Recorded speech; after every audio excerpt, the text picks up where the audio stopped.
Good morning dear friends, मैं doctor Mahendra Saran और स्वागत हमारे यूट्यूब चैनल पे। तो ये वीडियो मैं एमए प्रीवियस के सेकंड पेपर के लिए बनाने जा रहा हूँ। तो जिन बच्चों के सेकंड पेपर का एक कंटेंट है उसे ध्यान से सुने और समझे। आज मैं इस पेपर में एक्सप्लेनेशन के बारे में बताऊंगा। तो सेकंड जो पेपर होगा उसमें पहला जो प्रश्न है वो एक्सप्लेनेशन का है। 8 में से 4 एक्सप्लेनेशन करनी है और हर सेक्शन में से एक एक क्वेश्चन करते हुए हमें एक क्वेश्चन जो है वो अपनी चॉइस का करना है। इस तरह से हमारा 100 नंबर का टोटल पूरा होता है। अब बात आती है कि सर हमें एक्सप्लेनेशन कैसे करें। तो एक्सप्लेनेशन अनिवार्य है, 5 नंबर की एक्सप्लेनेशन है और 5 नंबर लाने के लिए आपको क्या करना पड़ेगा। तो सबसे पहले हम रेफरेंस लिखेंगे।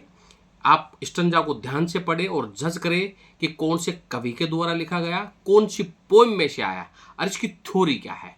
इसके बाद में कॉन्टेक्स्ट लिखेंगे। कॉन्टेक्स्ट का मतलब होता है मूल सार, उस पूरे स्टंजा का एक मूल सार 2 लाइन में। तीसरा पॉइंट हम एक्सप्लेनेशन से करेंगे, जिसमें लाइन टू लाइन उन लाइनों की हम एक्सप्लेनेशन करेंगे बढ़ा चढ़ा करके। चौथा डिफिकल्ट वर्ड लिखेंगे। डिफिकल्ट में आपने एक्सप्लेनेशन में जो वर्ड यूज करे हैं वो उनके हम मीनिंग लिखेंगे। और पांचवा जो है वो हमारा होगा क्रिटिकल नोट। क्रिटिकल नोट में पोएम की स्टाइल क्या है, थीम क्या है, राइम क्या है, ब्यूटी क्या है, इमेजनरी क्या है और फिगर ऑफ स्पीच क्या है। इन 5 पॉइंटों में हमें एक्सप्लेनेशन करनी है। अब बात करते हैं कि एक्सप्लेनेशन के लिए कौन कौन सी महत्वपूर्ण है। तो देखो, मैं डन को प्रीफेयर करना चाहूंगा। डन में से लॉन्ग क्वेश्चन भी आएगा और आपके एक्सप्लेनेशन भी आएगा, जिसमें आपकी पोएम दफली। दफली का जो है वो सेकंड स्टंजा, मैं स्टंजा भी आपको बोल करके बता देता हूं। Oh stay there lives in one flea spare where we almost nay more then married are.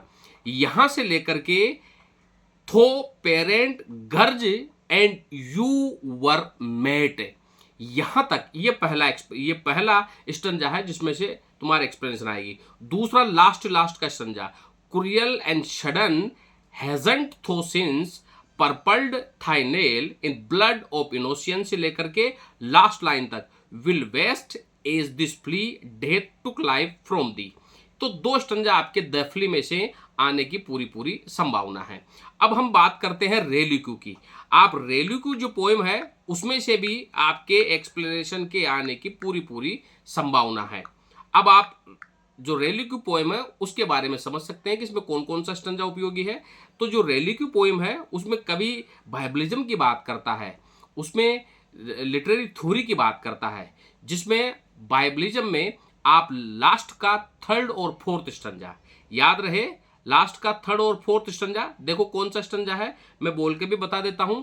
If this fall in a time और land where mis devotion doth command, यहां से लेके as something else thereby, ये stanza important है। और दूसरा है first we loved well and faithful yet knew not what we loved not why से लेके लास्ट तक, should I tell what a miracle she was.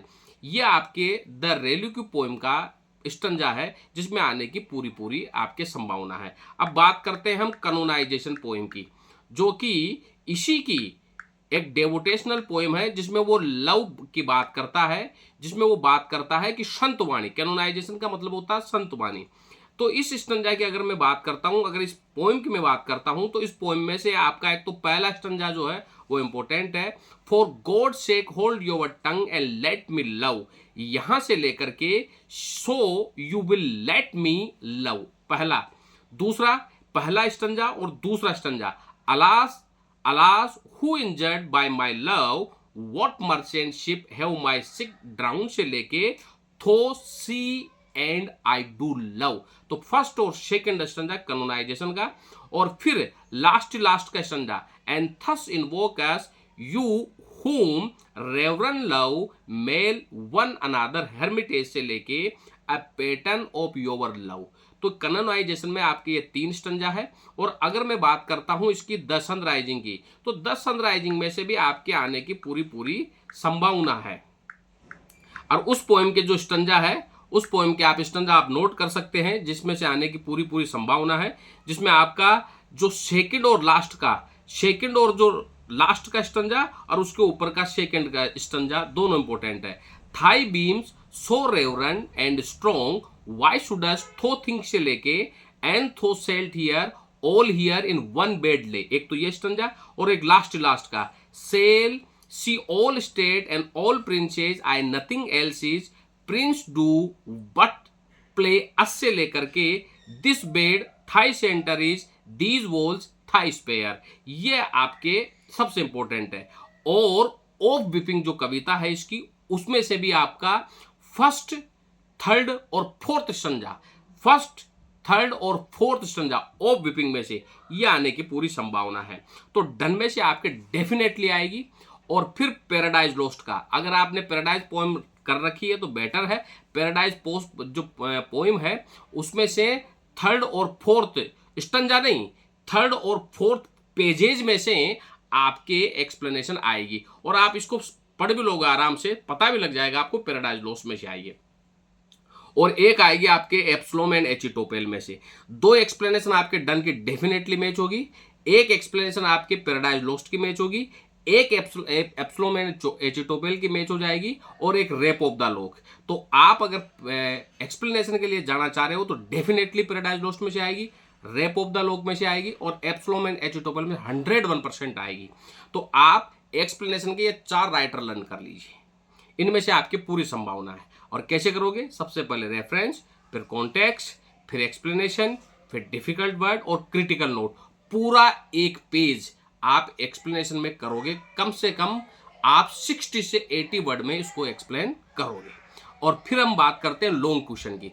कई बच्चों के कमेंट्स आ रहे हैं, तो मैं बता दूं, लॉन्ग क्वेश्चन के लिए आपको 4 से 5 पेज कंप्लीट करने हैं, 10 से 12 पॉइंट बनाने हैं। और लॉन्ग क्वेश्चन के लिए किंग लियर हो गया, टेम्पेस्ट हो गया, डन हो गया, पैराडाइज लोस्ट हो गया, रेप ऑफ द लॉक हो गई और एप्सिलॉन और एचिटोपेल का क्वेश्चन हो गया। यानी कि आपका जो सेकंड पेपर है स्कोरिंग पेपर है, और इस तरह से लर्न करोगे डेफिनेटली आपके लिए क्वेश्चन आएगा।